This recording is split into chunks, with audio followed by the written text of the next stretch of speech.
My name is David Marusars. I am Deputy General Counsel for the DLGF. Fred, you can introduce yourself. Morning, Fred Van Dorp, Budget Division Director.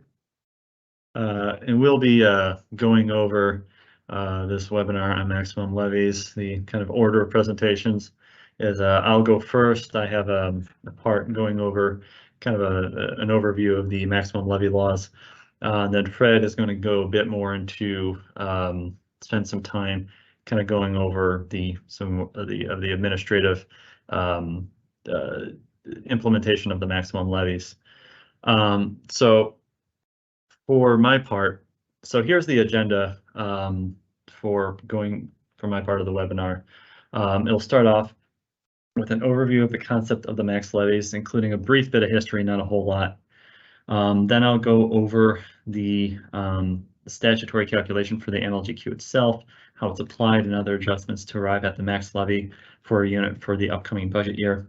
I'll talk about some kinds of adjustments. I'm not going to talk much about excess levy appeals if you're familiar with that concept. We are planning on holding, the DLGF that is planning on holding a webinar later in the year, specifically on the topic of excess levy appeals, but I will mention them in this webinar just for a little bit where relevant. I'll then move on to how maximum levies are established for new units and entities that are able to impose a property tax.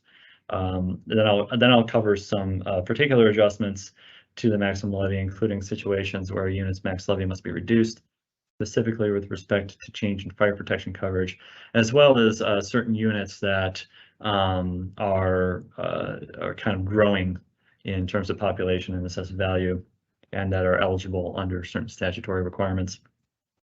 Finally, for my part, I'll go over some examples of levies that are exempt from the maximum levy. First, before we begin to get into that, I have some disclaimers. First, this presentation and other DLGF materials are not a substitute for the law. The following is not legal advice, just an informative presentation. Indiana code always governs. Second, this is a discussion of the laws as they currently are in the Indiana code. As you may know, the General Assembly is currently in its 2023 general session. It's actually going to conclude in the next week or so. There are a lot of unknowns at this point about potential changes in the laws as a result of this session. So neither me or Fred are going to talk about any potential or likely changes coming out of this session. The DLGF plans on holding a webinar on specific to legislative changes from the 2023 session later this year. So with that, we get to talk a little bit about kind of the concept and the history of the maximum levy. For most units operating today, the max levy is essentially a product of the levies that they imposed back in 1973 that were adjusted by various statutory controls that are set forth by legislation, also in 1973. I have the citations on the slide. These laws first froze levies for local units at that year's amount, but then also set up a system of adjustments. The kinds and how these adjustments were applied have changed over time since then, and there's a lot has been written elsewhere about that. So I'm not going to go much into that. I'm going to speak mostly to the assessed value growth quotient, or the MLGQ, which really kind of started from 1983 and onward. So for civil, that is to say non-school units, from 1983 to 2002, units were allowed to increase their levies from the prior year based on how much their CNAV increased on average over a 3-year period. And this growth quotient is referred to, of course, as the assessed value growth quotient. In 2002, however, this quotient was changed, or there was a paradigm shift in how it was and how it was calculated. So instead of looking at the unit's own AV, starting in 2002, the unit could only grow its levy by the increase in statewide non-farm personal income over a 6-year period. So now levy increases are based on statewide income, not specific to the unit itself, And for them, with exceptions that I'm going to get into later, you don't look at the unit's assessed value. Despite this change, despite this paradigm shift, this was still referred to in statute as the ABGQ until 2020, when it was renamed the maximum levy growth quotient, or MLGQ. So that's how we're going to refer to it from now on. As one side note, I said I was going to talk about some adjustments, but not all. One adjustment that I want to bring up, and I'm going to do it just to make a more general point. There was a period in law where a unit's levy was subject to what has been referred to, at least at the DLGF, by the as the use it or lose it law, where the unit's max levy was reduced by half the difference between the upcoming year's max and the current year's certified levy. This law was ultimately repealed.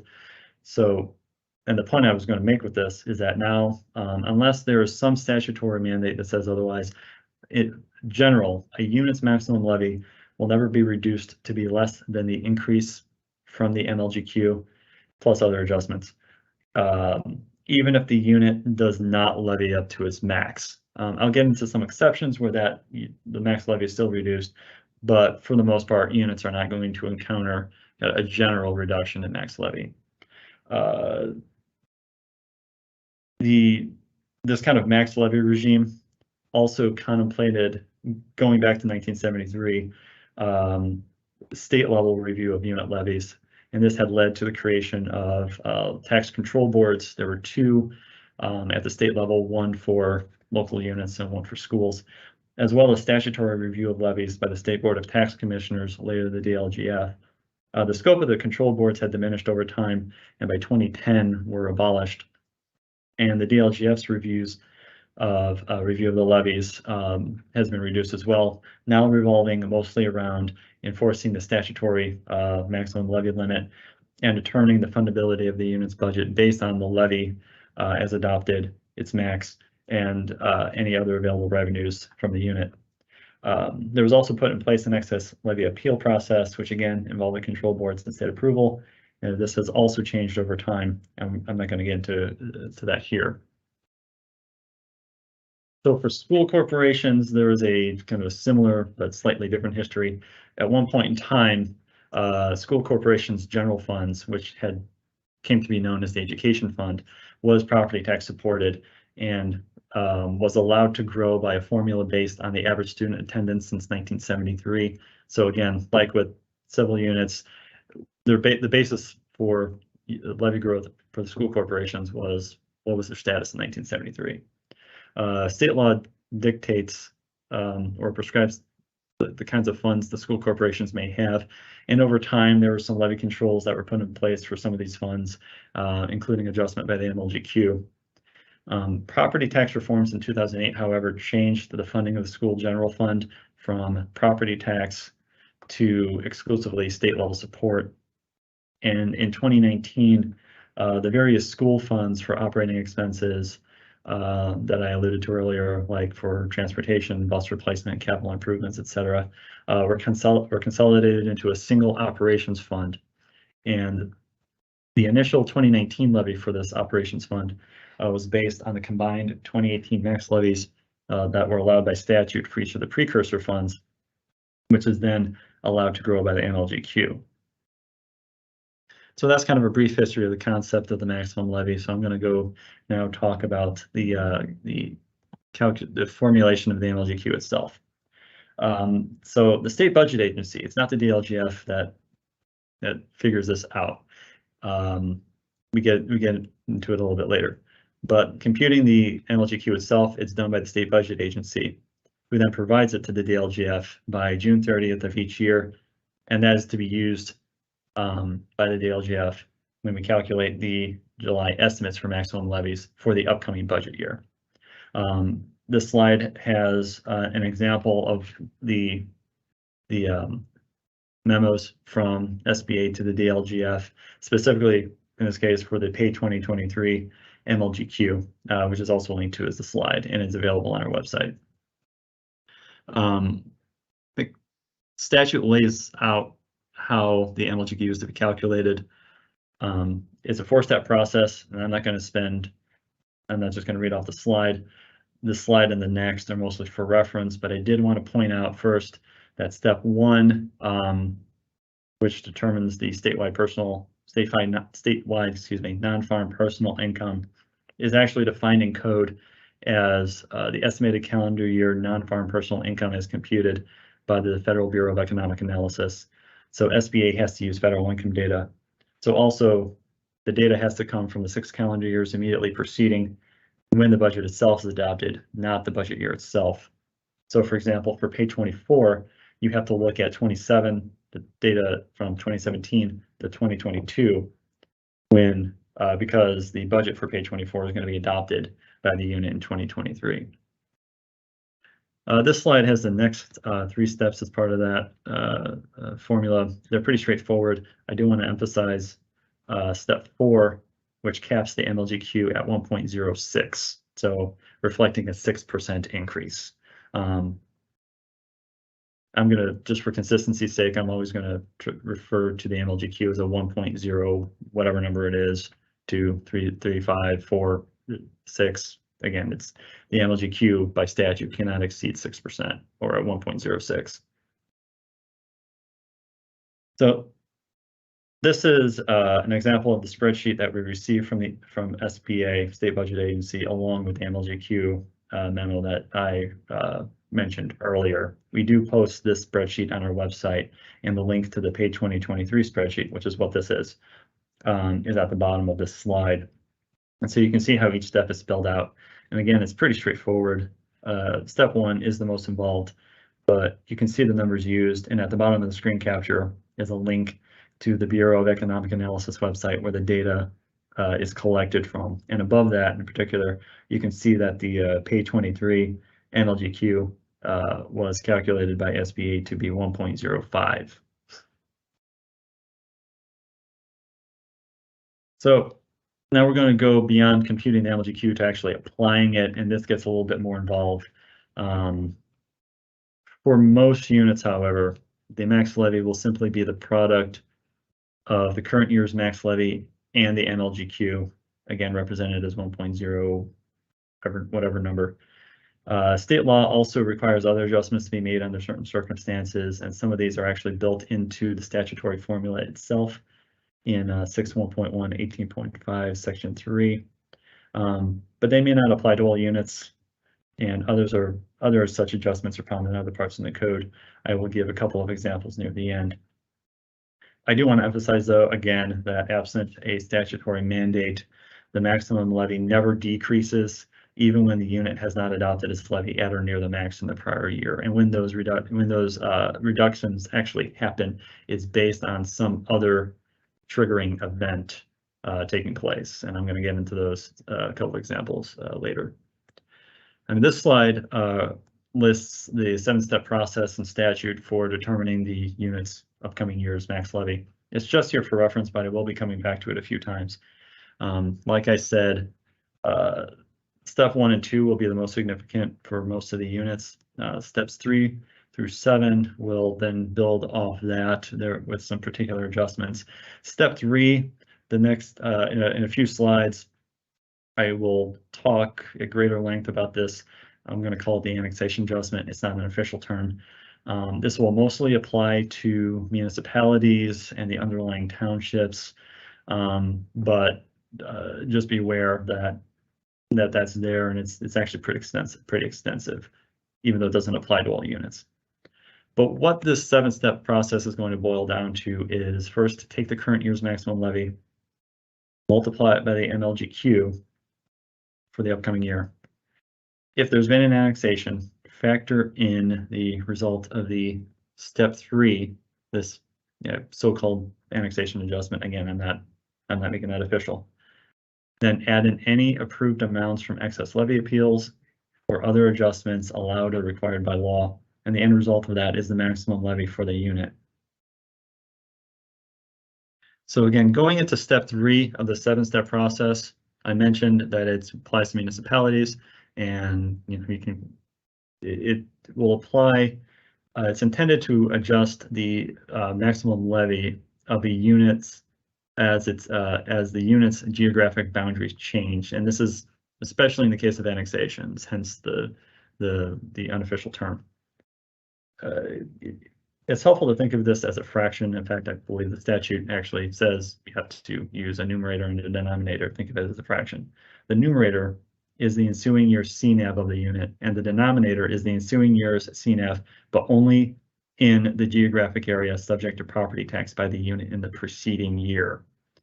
I will have there'll be some slides in the next couple of slides. We'll have some examples.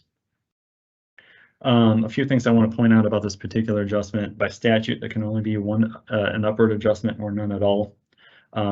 So units that lose territory, such as an unincorporated area of a township, will not have their max levies reduced.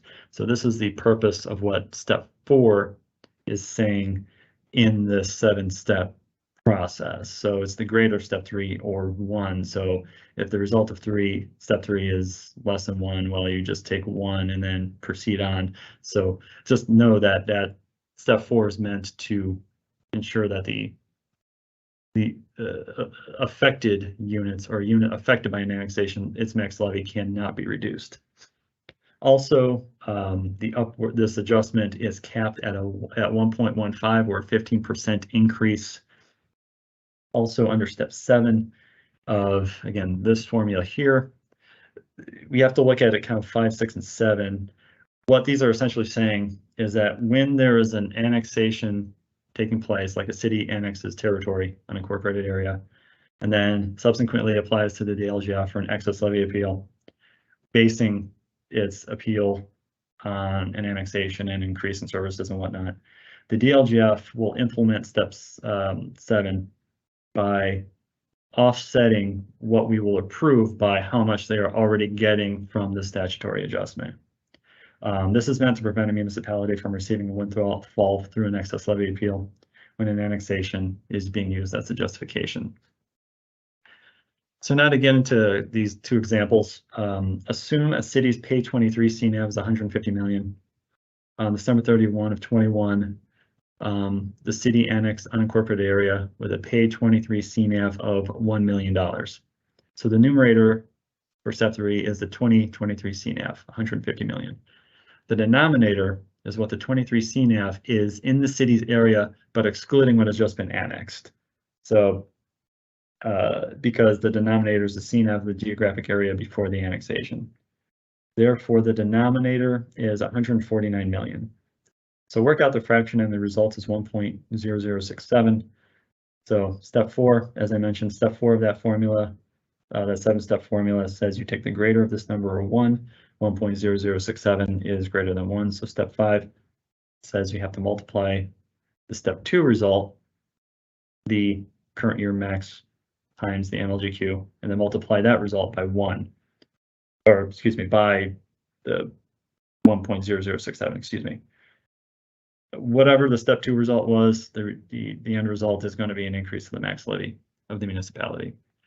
So this example is the inverse. So suppose same situation, the city annexed an unincorporated area, but now you're looking at it from the township's perspective. And it's not explicit here, but this is mostly more or less going to apply when the township has a firefighting fund. A township technically has 2 maximum levies under state law. A civil maximum levy for things like township assistance, its general fund. But if it has taken on fire protection services, it may also have a firefighting fund, which by law has to have its own maximum levy. And the firefighting fund, there'll be some exceptions, but will more or less just cover the unincorporated area of the township. And so assume that's the case here. So the city has annexed into an unincorporated area of the township, and it's going to end up affecting the township fire protection service area, which is strictly unincorporated. So the numerator here is the pay 23 CNAV, but then notice that it excludes the annexed area, because after the annexation, that area is no longer considered part of the unincorporated township, and more in particular, the fire protection service area of the township. So the numerator is going to end up being smaller. The denominator is the pay 23 CNAV, but now you have to add back in the CNAV of the annexed area again, basically treating it as if the annexation never happened. So working out this fraction, the result is now going to be less than 1. But remember that step 4 of this 7-step formula says you take the greater of step 3 or 1. So 0.99 is less than 1. So step 4 says you take 1, go to step 5, you multiply the step 2 result by 1. So it's going to be whatever step 2 was. The end result is that in the end, the township's fire maximum levy is going to stay the same, and it won't go down even after the annexation has occurred. So that takes care of the annexation adjustment, or the step 3. I'm just going to call it the step 3 adjustment for that 7-step formula. And this slide here will show, the next couple of slides will show how in the 1782 notice, the max levy report that you're going to see in the 1782 notice, how each of the steps are reflected. It's not spelled out like step 1, step 2, step 3, but you can kind of see how the when you get your 1782 notice, how the maximum levy, the statutory formula was worked out by the DLGF. See, and again, this is just for reference.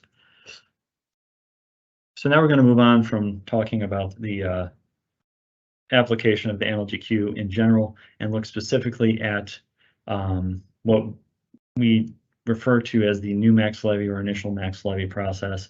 This is for units that either were newly created or have not imposed a property tax levy since 1973. State law has a process in code for setting in a unit's new max levy. Technically, the law first says that in the first year a unit imposes a property tax, it is not subject to a max levy. However, once a unit wants to start imposing a tax levy, it must submit its proposed budget rate and levy to the DLGF, and this must be done no later than June 29th, and it's June 29 of the year before the year the unit is going to start imposing a levy. Or another way of thinking about it, it's June 29 of the year the unit is going to adopt its budget for the next year. The DLGF is then going to review the submission and set the tax levy for the unit for the upcoming budget year. And this is then going to become the unit's initial max levy, which will be adjusted accordingly in subsequent years as allowed by law. So there are 2 requirements. One I just mentioned, it's the deadline for submission. The second requirement is that the unit must have been in existence as of January 1 of the year immediately preceding the upcoming budget year. This January 1 is specifically known as the assessment date. The reason for this requirement is that there has to be a CNAV, net assessed value, that is tied to the unit's funds, which then allows a tax rate to be adopted and certified to generate that initial max levy. What this means, however, is that there could be up to an 18-month wait for the unit before it can begin to receive a property tax draw, because as you know, property tax distributions occur in June and December. But since there's an assessment date of January 1, so you have to have a CNAV that is determined as of January 1 of the year before the tax year, more or less.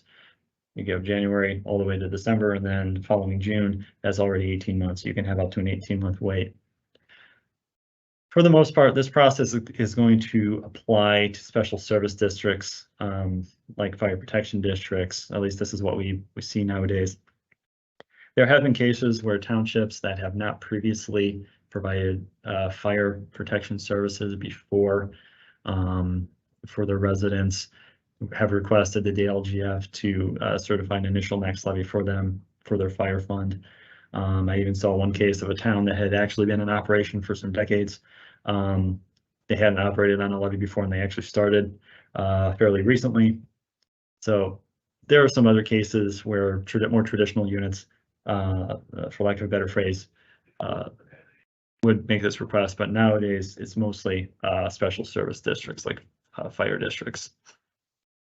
The DLGF's review of the proposed budget and levy is going to be based on what the unit claims its planned expenses and other revenues are going to be.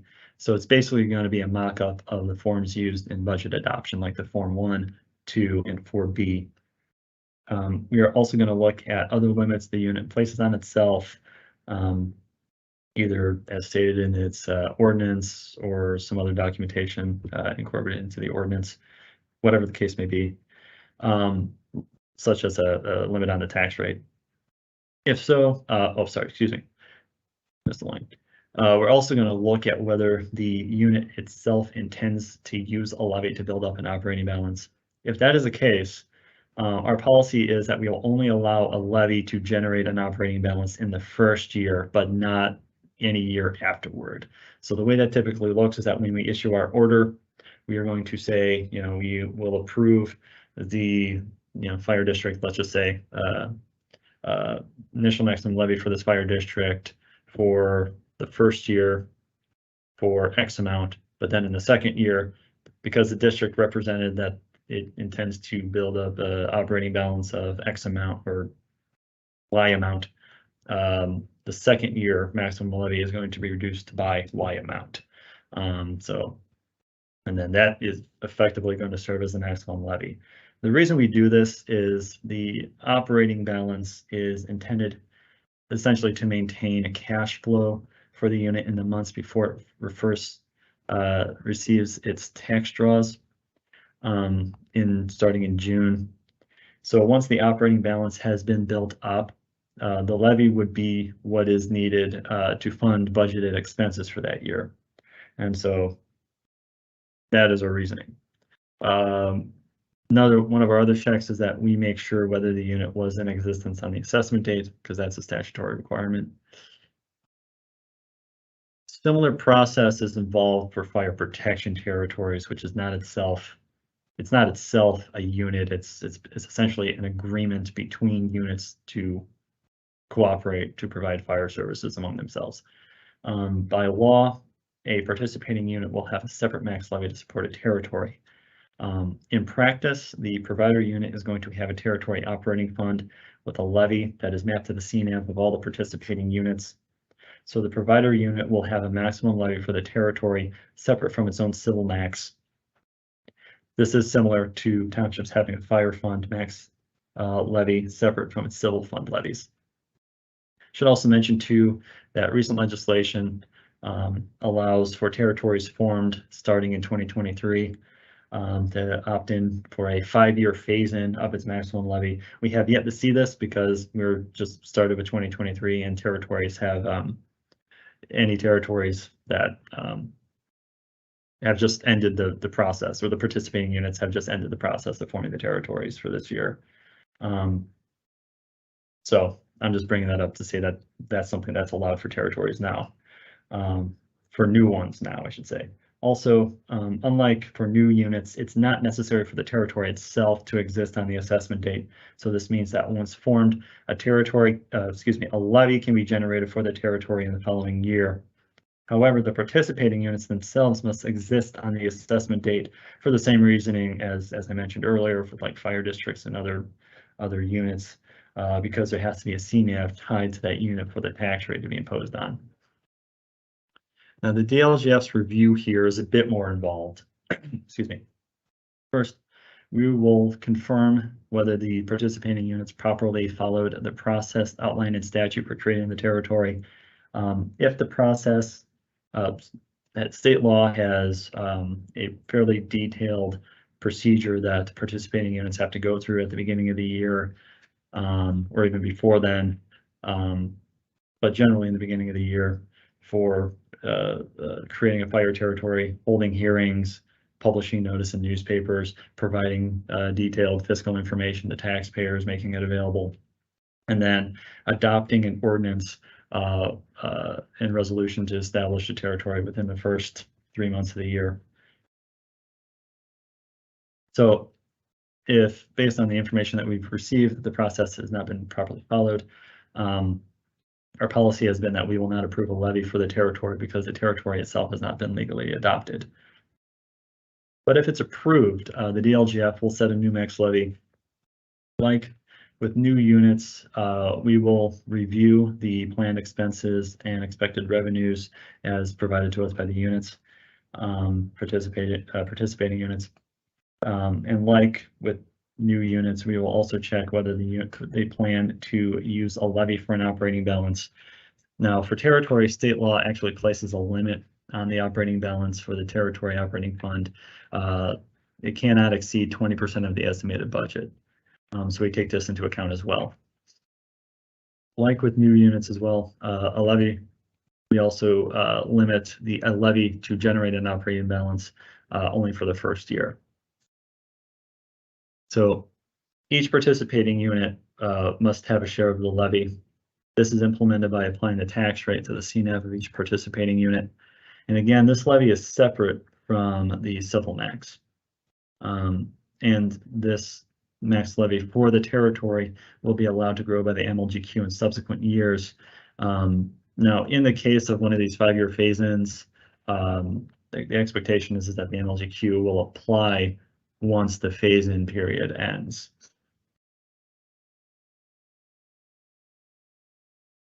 Okay, so now move on to talking about some of these other statutory adjustments. So state law requires that in specific cases, and I alluded to this previously, the max levy of a unit has to be reduced. Generally, this will apply when a fire district or a territory is formed. If it is necessary, the DLGF must reduce the max levy of a unit that underlies the district or is a participating unit of a territory. And this is to ensure by law that there are no duplicate taxes for the same service, such as fire protection. There's an exception that I'll get to near the end. We implement this reduction depending on the unit and whether that unit has levied for fire service. For a township, we will remove the firefighting fund levy. For a city or town, municipalities typically levy for fire service from their general fund. So during our review of the initial max levy, we will ask the municipality to tell us the amount levied for fire service in the year before the municipality joined the territory or before the fire district was created that overlays this municipality. And we effectively, the municipality will provide us, what they levied for in the prior year for fire service, and we will take that number and reduce their max levy accordingly. If they come back with 0, we didn't levy anything, that's what we're going to go with. For a unit with a cumulative fire fund, we will remove the levy entirely. The one exception that I mentioned is that a levy from a unit to pay debt service for fire equipment and apparatus that was incurred before the district or territory was formed will remain, but the levy to pay off that debt service is only going to be imposed on the residents of the unit incurring the debt until that debt is retired. So it cannot be imposed on any other residents of any unit that did not incur that debt. Now, if a unit withdraws from a territory, for example, the unit's maximum levy is restored to reflect the fact that it will begin to provide fire service on its own if it chooses to do so. State law requires that the unit's own max levy, when it withdraws from a territory, is the unit's own max levy is increased by a proportionate share of the territory's max levy based on its CNAV. Accordingly, the territory's max levy is reduced by that amount as well. Now, in the case of a fire district, we have not seen in recent memory a dissolution of a fire district, and there's no unique statutory process for it. Theoretically, when a district dissolves, a unit upon which the district was imposed over could get its levy increased or set either through new max levy, like in the case of a township, or an excess levy appeal in the case of a municipality. So that kind of covers the reduction of max levies that I mentioned several times previously. But now I'm going to go into talking about the cases where, in the General Assembly's view, there are certain school districts and municipalities that are considered fast growing. Again, that's not a technical term, but it's trying to take into account where units are growing faster than what their levy would support. But there have to be eligibility requirements, and the statutory requirements will depend on the kind of unit. For school corporations, there's a 5-step process. It's listed here strictly for reference. What it boils down to for school corporations is that its operations fund max levy, again, because its education fund is not property tax supported, but its operations fund max levy can grow by the greater of the NLGQ or the NLGQ plus the 3-year average AV growth in the school corporation if it is between 102% and 104% of the NLGQ.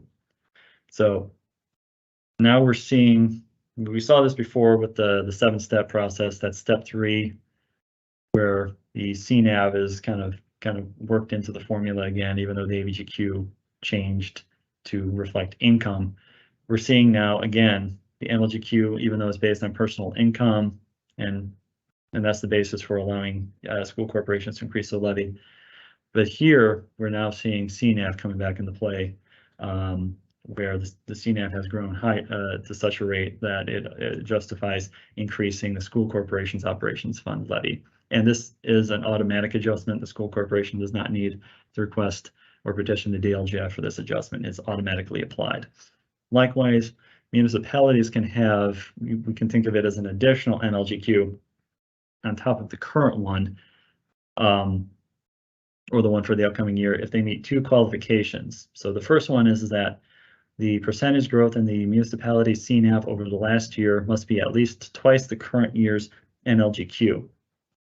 So, for example, in pay 2023, the NLGQ was 1.05, so it's a 5% increase from, so it's allowed, units are allowed to increase the levy by 5%. So, but twice that is 10%. So for this qualifier, the municipality CNAV must have grown by 10% over the last year. And I have, for those mathematically inclined, an equation that kind of helps you work through that. Just kind of keep in mind too that what this is saying is that the unit CNAV must have grown twice as fast in the past year as the statewide non-farm personal income has increased on average over the past 6 years. And so that is in one sense, a municipality is fast growing, is that there's just so much more development, that its AV is just increasing fast, and how non-farm personal income over a 5-year period is growing. So the second qualifier mentioned, CNAV has been factored in, but now we're also factoring in population. The second qualifier is that the municipality's population must have increased by at least 150% between the last 2 federal decennial censuses. So the key phrase here is 150%, by at least 150%. We have interpreted this to mean that, for example, for a municipality that had a population of 1,000 in the 2010 census, 150% of that is 1,500.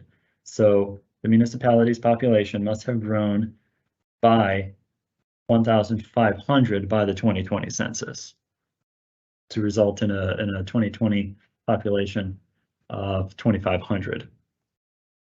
So if a municipality meets both qualifications, it is eligible for an additional NLGQ that is a lesser of 6% for the percentage AV growth over the last, the percentage AV growth over the last year. This is considered this is an automatic increase. Again, municipality does not need to petition. This is automatically applied. Note that once again, AV has become a factor in determining levy increases, including how much this additional NLGQ is going to be. It's not just statewide income, but now we're factoring population to determine whether municipalities are eligible for additional levy. So in the last part of my presentation, before I turn it over to Fred, I'll briefly mention some levy-supported funds where the levies are not subject to the maximum limit. There's kind of an asterisk to that, and I'll mention those as I proceed. But we tend to refer to these types of levies as outside the max. This is not an exhaustive list, but it captures most of the kinds of levies that are considered exempt. So first and most notably are levies to pay for debt service. For civil units, we're talking mostly about bonds, long-term leases. Now these levies are considered need-based, meaning the levy, while they are outside the statutory maximum levy limit, will be limited to what is needed to make payments for the budget year. There's also an additional limit to the debt service fund levy based on whether the unit is going to build up an operating balance. We've seen this before with fire territories where there's a 20% limit. For debt service, there's a statute 6-1.1-17-22 that says the operating balance of a debt service fund cannot exceed 15% or 50% of the year after the upcoming budget year's needed payments, and 15 or 50% is going to depend on how old the debt is and when it was incurred. For schools, still staying with debt service, the debt service fund has a few more available uses such as unreimbursed textbook expenses, interest on temporary loans. There's a list of allowable expenses, and again, this is a need-based determination, need-based limit. Levies approved by the voters in a referendum are also exempt. This will apply mainly to school operating safety referenda, although these will be limited on the tax rates that were used for the ballot question that the voters approved. And for schools and civil units, the referendum debt for controlled projects are also considered exempt because they relate to bonds and leases. Certain other rate-controlled funds are also exempt. Rate-controlled refers to types of funds that units are allowed to create in statute, where the levies, where the taxes are controlled based on their rate, not their levy. So, for example, the Major Bridge Fund, which only applies to a handful of counties, is exempt. There's also the Cumulative Capital Development Fund, the Township Cumulative Fire Fund, and Airport Cumulative Building Funds. Other cumulative and rate-controlled funds are considered inside the max, meaning the levies for those funds will be will be within the unit's maximum levy. There's also other funds such as the Vanderburgh County Port Authority Fund levy, which is by statute allowed to be exempt. But you can see, a theme here for most of these exempt levies that while they are not subject to the general maximum levy limit that I've been talking about, there is still some kind of restriction of law on these levies. So that kind of covers my part of my presentation. There's a lot more that can be said about the laws and max levies, but I hope this covers enough ground that you have an idea about how these max levies are determined. Thank you for your attention and patience, and now I'm going to turn it over to Fred. Thank you.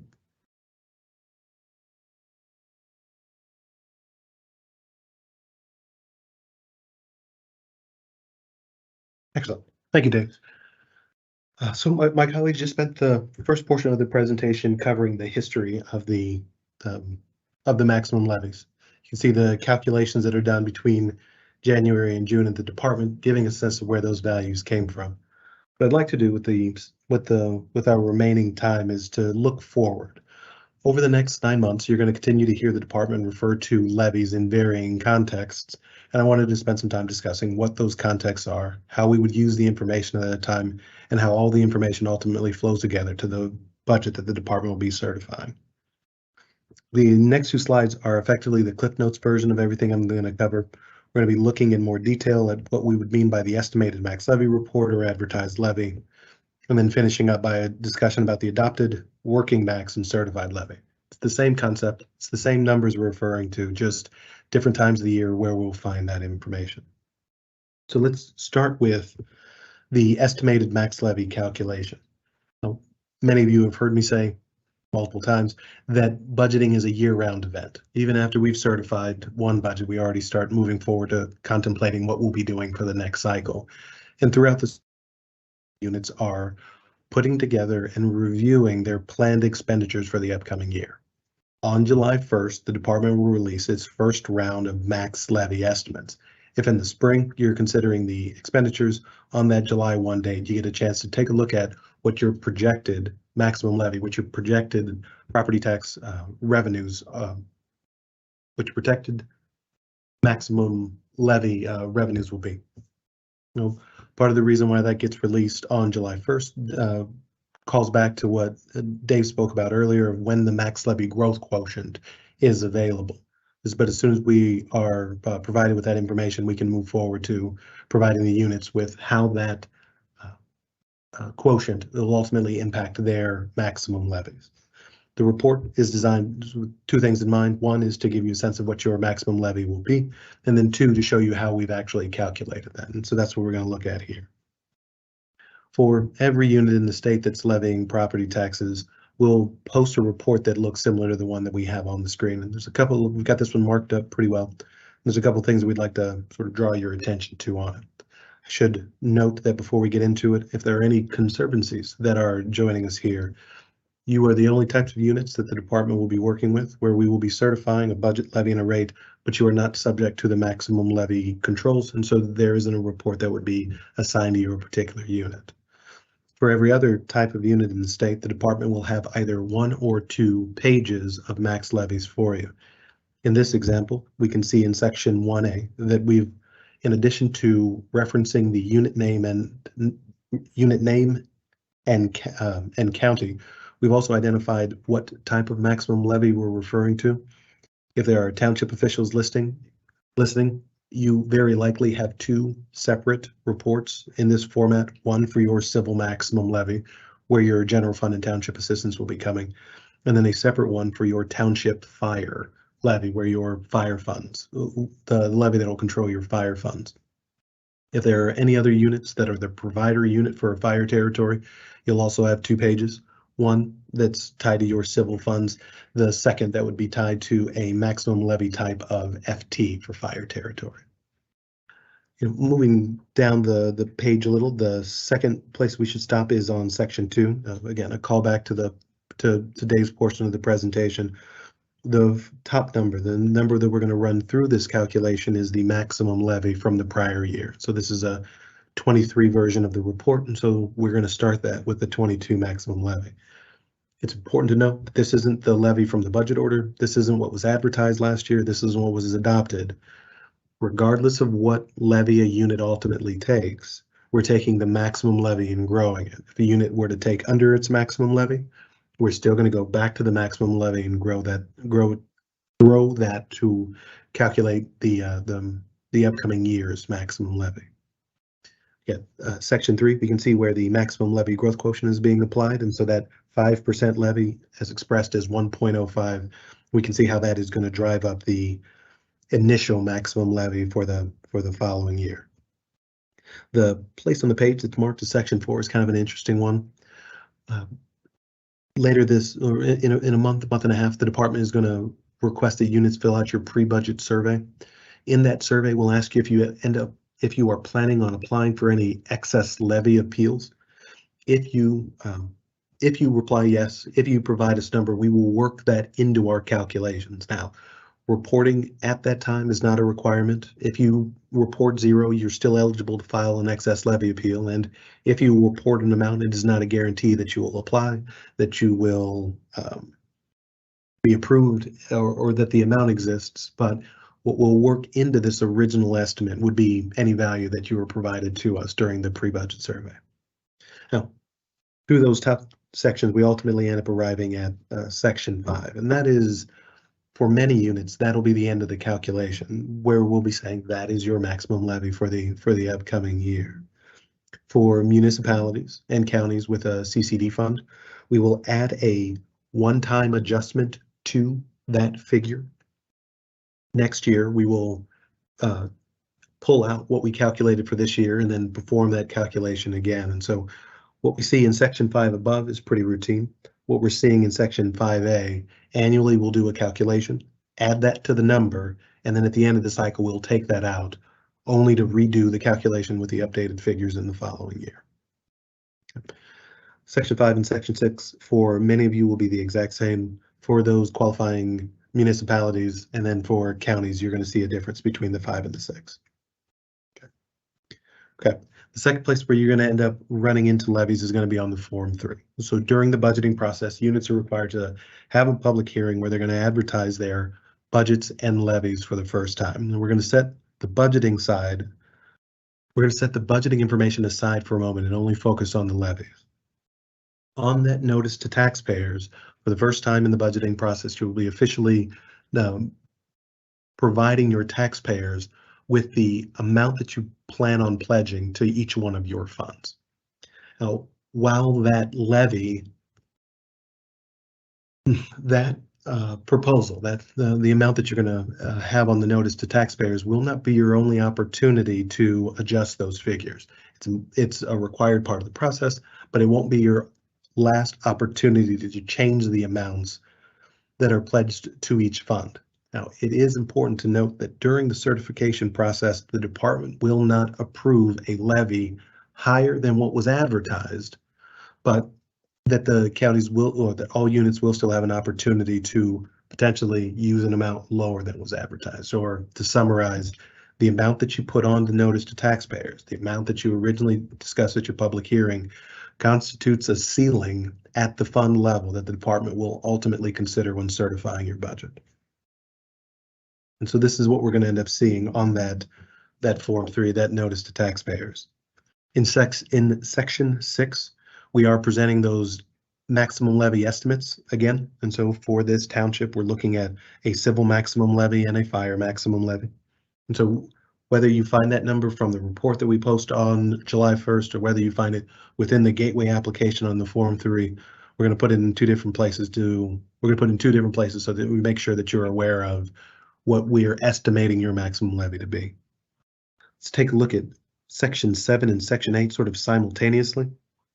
In this case, when we're looking at Section 7, or the column labeled 3, we can read that it says that this is the maximum estimated funds to be raised. That's the number that the department is going to, that ceiling, the maximum levy that we would approve for the fund. But if we keep going, it also includes a reference that including the appeals and levies exempt from the maximum levy limitations. What that's telling us, or what that's sort of insinuating, is that column 3 also contains the values for column 4. For those units that are planning an excess levy appeal, not only will you include that total in column 3, but in column 4, you'll also have the standalone figure so that a taxpayer can see that regardless of how much is being pledged to the fund, some portion of that one is contingent upon a successful excess levy appeal to the department.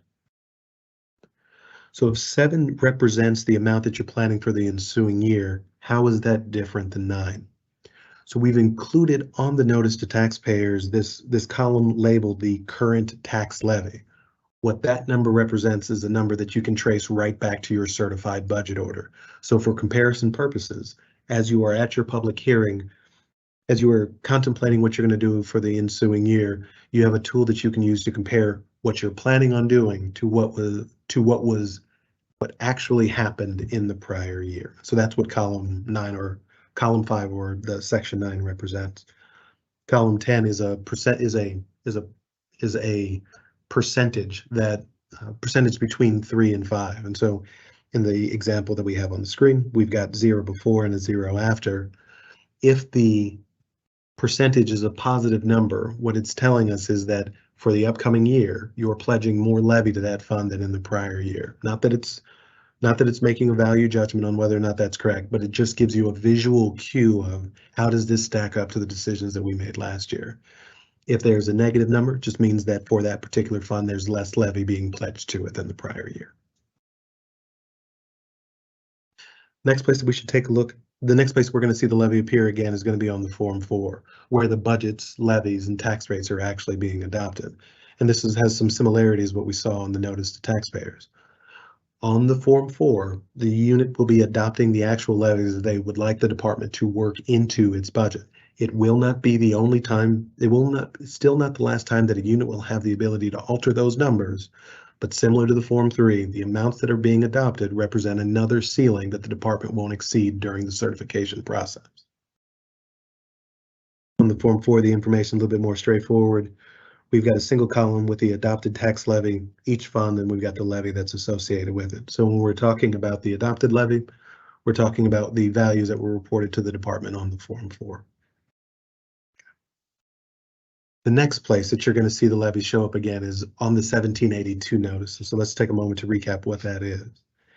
After the budget adoption, the unit will submit all of its paperwork to the department, and the department will begin its review of everything that was submitted. In order to successfully certify the budget, we need to replace any of the estimates that we've been using earlier in the process with actual figures instead. And so another way of saying there's a lot that happens between what we're estimating on July 1st to when we start working budgets in September, October, and November. Of those things that occur, we will be replacing the estimated maximum levy with the actual maximum levy. And we will factor in any approved excess levy appeals into that calculation. We'll factor in any calculation adjustments. We will, well, July is the best information that is available. By the time we're working our budgets, we know exactly what numbers we're going to end up using. Now, once we have all those actuals, the department will go through the certification process with the updated levies, applying of all the rate controls, reviewing of those advertised levies, reviewing of those adopted levies, and we're ultimately going to arrive at a certified levy for each fund. The 1782 does represent the last opportunity that units will have to adjust the amount of levies that we're pledging to each fund. So in this final stage, even after the adoption meeting, depending on how you're responding to your 1782, we can readjust the amount of levies that are being pledged to each fund, subject to the ceiling set during the public hearing and the adoption meeting. Or another way of saying it is, if you originally advertised 100, adopted 75, and then during your 1782 notice decide it should be 50, we can facilitate that in our calculation. But if you originally advertised 0 and you adopted 0 during the 1782 window, you couldn't then choose to raise that to 60. So we're seeing it in 3 separate places.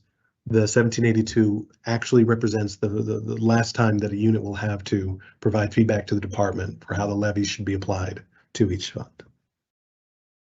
And so that's what we're seeing here. And so this is an excerpt from the 1782, where for each fund we can see on in the top half of the page the assessed value, the tax rate, and the levy for each fund.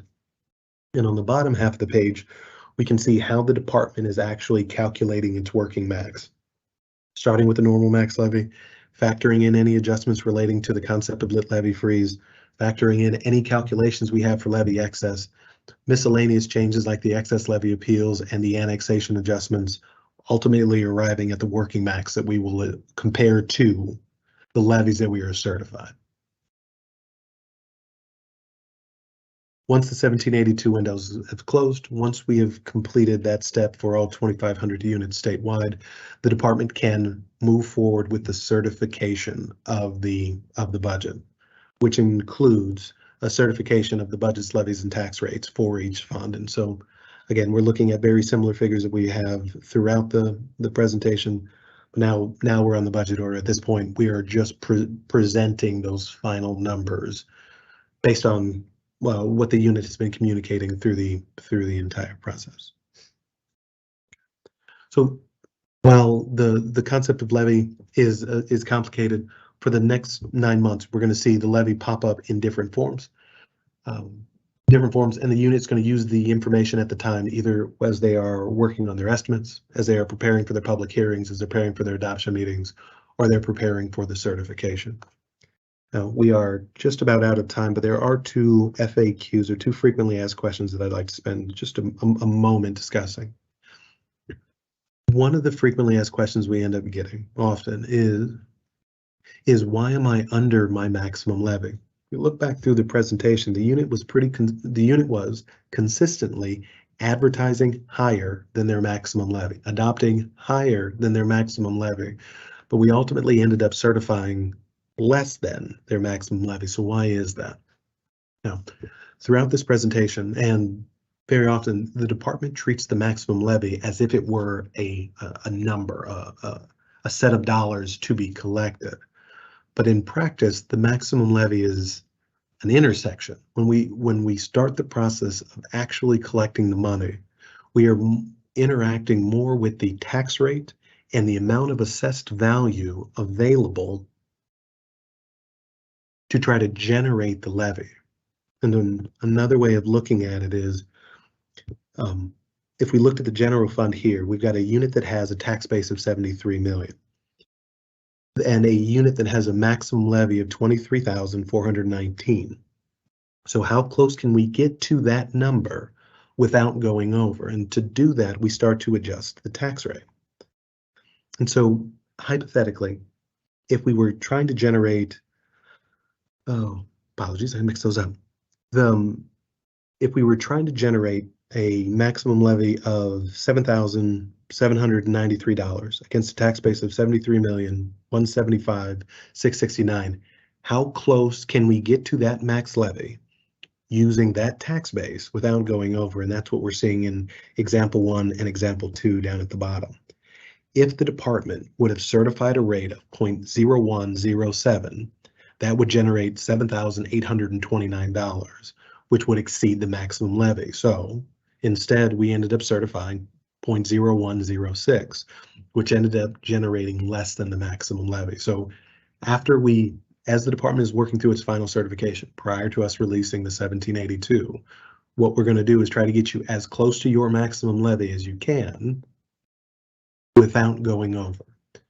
Of the 11,000 funds that we review annually, 99% of them are under their maximum levy by some amount because of this tax rate issue, or because of the relationship between how we can 4-digit tax rate trying to generate the maximum levy.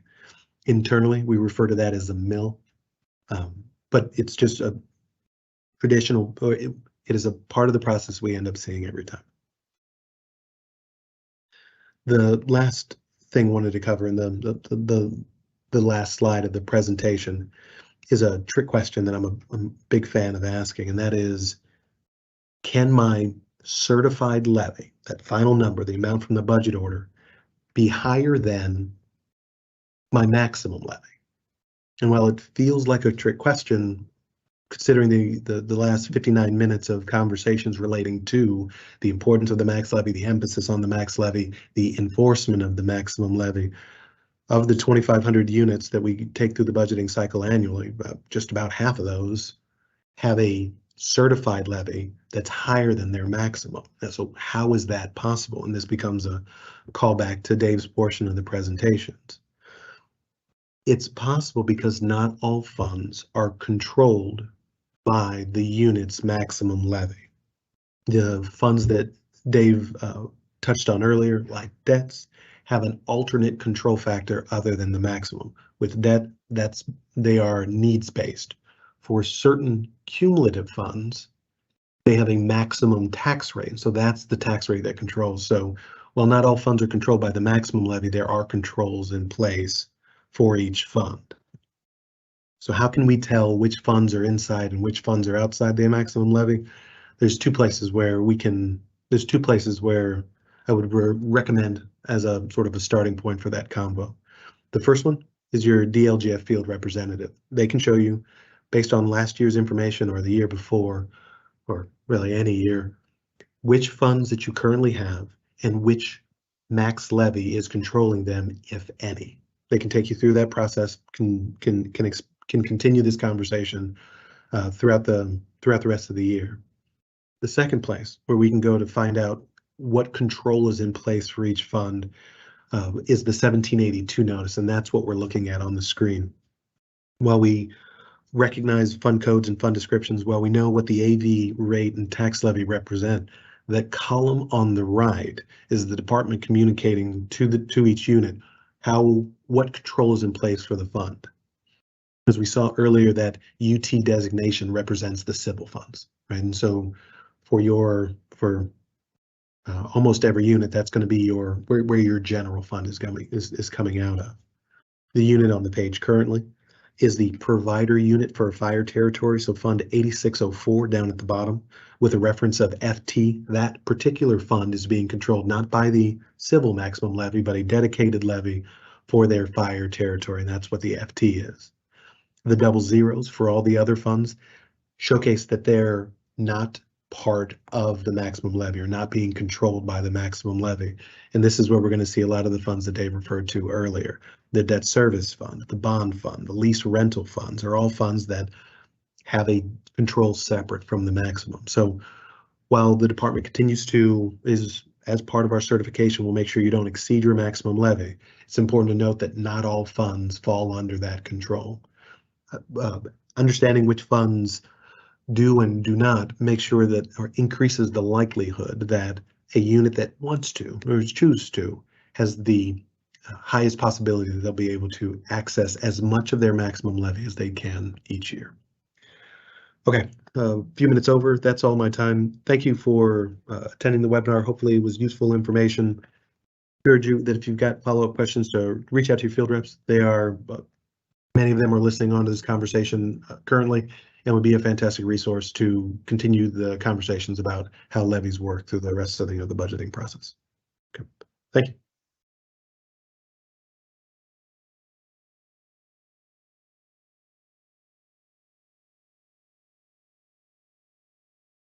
Thank you all for joining us today. That wraps up today's presentation. As a reminder, we will be sending out later this week a link to the video, the PowerPoint, the survey, and the CE form. It will also be available on the DLGF website on the webinars page, so you can check those out, both of those locations. So watch for that email later this week. Thank you again for joining us.